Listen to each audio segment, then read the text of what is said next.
My business family, as e dey hot, e don happen o. One man down from APC. One APC man, he don decamp. He say he no dey support APC again. They say because of the Muslim ticket, na make am comot.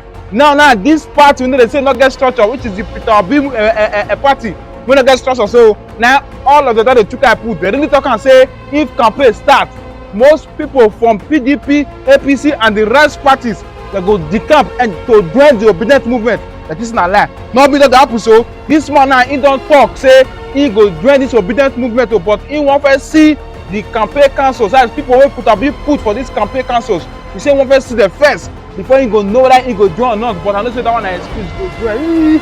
So man, I talk so much of the family. But now you hear what this man get to talk, because he talk many things, and I believe you would like to hear that. And as I hear that, Obi no get structure now all these people now they run enter for refuge. Man, I talk now. Please share this video, comment your opinion, share this video. Let's use this video to campaign. Share down, comment your opinion. He could win. Tinubu could win. It's not impossible. But even if he won, I wouldn't want to be part of that kind of a victory. You know, everyone to their tents, and whatever is comfortable with you, you stick with. But I'm clearly not comfortable with Muslim ticket. I think it's not just about me and my position, but it's the position that it reflects for those northern Christians. It's the position it reflects for those who understand the sensitivities of religion. I mean, I'm not making my choice based on religion, but religion is important. And if you disregard religion, then it means you're not adjusting yourselves to the sensitivities of the people. And I've always said it, that we're here to serve. We're here for people. And so if people's sensitivities are insignificant, then I have a problem with that. I think it's a big mistake made by APC. I am surprised that the ruling party would take such a decision, but they have. And when I resigned, I didn't resign because I wanted them to change that decision.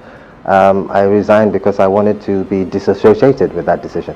I didn't want to be in any way linked to a decision like that. I think posterity will ultimately speak well of the decisions we've taken, but ultimately I've taken my position, and like I said, I stand by it.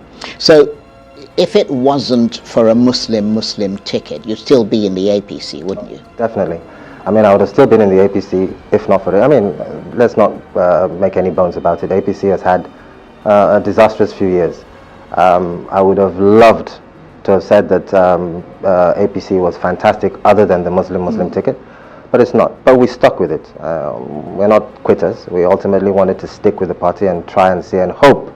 And you say that you admit that the APC has had a disastrous few years in terms of the quality of its governance and the perception around it. I mean, that suggests that but you were prepared to stick with it. I mean, that suggests that the sort of damage that the APC government is perceived to have done to the economy with regard to things like security and to the unity of this country, part of which is why you've decided to leave. I mean, the religious disunity, disharmony that's created, that you don't really have any problems with that. Look, unfortunately in politics, sometimes we are talking about the lesser of evils as opposed to angels. I like the way Biden put it. He said, don't compare me with the Almighty, compare me with the alternative. So if you're looking at APC, you're looking not just at APC, but what is the alternative to APC? So like I am now, I've left APC, but to where? So if you're playing politics, you do have to ultimately take a position. And, you know, my position was APC, but when they got to that line that it was indefensible, obviously I had to make a very, very clear decision that I had to leave. That was just one line I couldn't cross. But, you know, PDP has had its own issues. PDP was a disaster as well before APC took over. So you look at these alternatives and you ask yourself, well, what choice do I want to make? And the choice I've decided to take is, let's forget parties, let's focus on candidates. Having left the APC, which party do you think you might? You just said you're not interested in parties anymore. If I cannot find like minds who are interested in those same things and are prepared to put in place policies that reflect those kind of things, then as far as I'm concerned, there's no point associating. So I'm okay, I'm where I am. I'll be looking for candidates that share those ideals, and I'll be supporting candidates that share those ideals. Hopefully at some point in the politics of Nigeria we'll have independent candidates.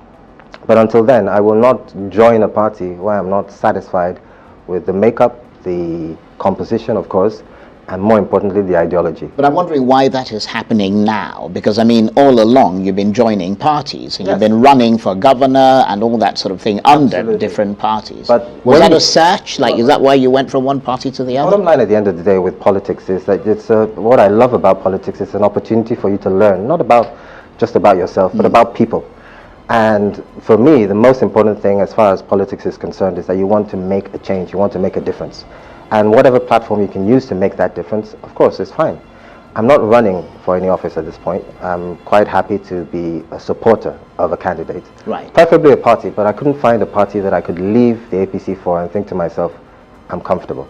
So I'm quite happy being by myself and associating with candidates that have at least share some kind of ideology that I can support. Well, let's I've talk got to be about- able to defend the candidate. Yeah, And yeah. if I can't defend the candidate, I can't support him. Well, let's talk about those candidates on the presidential Or her. level. Or her. Speaking about Yeah, or her. Yeah. her. Well, I mean, the candidate can be either a man or a woman. But I mean, let's talk about the frontline candidates at the presidential level. Admittedly, they're all men, and you probably know most or all of them personally. Who do you think is the right man for the job of president? I think it would be foolhardy of me to jump out with that kind of a position at this point. So you're still being a politician at this stage. I am. I am a politician. But what I want to say is that it's important that we listen to people. But let's look beyond the individuals. Let's not make the mistake of before. Let's listen to not just the Peter Obis, the Atikus, or the Tinubus. Let's listen to their team. Who is the team? Nigeria is not a one-man show. I don't want to support a Peter Obi and find out that there's nothing around him. I don't want to support an Atiku. Tinubu is out. I'm not supporting Tinubu.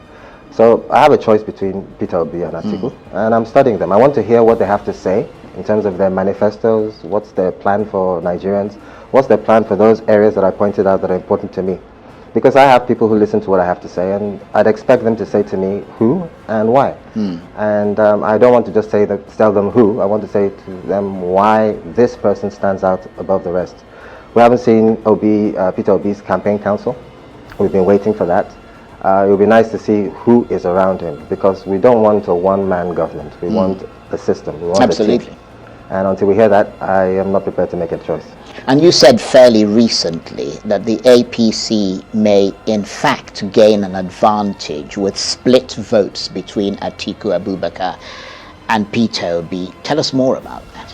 Well, it's, I think, aligned to what you hear the Northern Christians and the Muslims saying about building a consensus.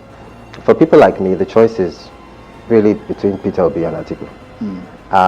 There are lots of people who would not vote for an APC candidate on principle. And those people broadly have a choice of voting for either PDP, Labour Party, or some other party. What I'm seeing, and this is the troubling fact, is that there's a strong likelihood that where you would not have voted for APC, and you would now then have voted for PDP, you've got a choice in voting for Peter Obi. So you're going to have lots of anti-APC candidates who will be splitting themselves across those two parties. And the danger in that, for those of us that don't want to see a Muslim ticket in the villa, is that you'd end up having one of these parties taking off votes from the other, and APCs waltzing themselves into the villa. So I think what those politicians are doing is saying, hey, why don't we all work together and go behind one of the two options? I think that's what they're doing. I haven't spoken to them directly on this. But people have to be wise. Unfortunately, a lot of the young people who are really vibrant about the politics have not taken their time to understand the politics. And what that means basically is it's about numbers. And so if as a group we gather and say this is the direction we're going, it's so much easier than if everybody does what they want to do individually. So that's what I have to say about the split of the vote.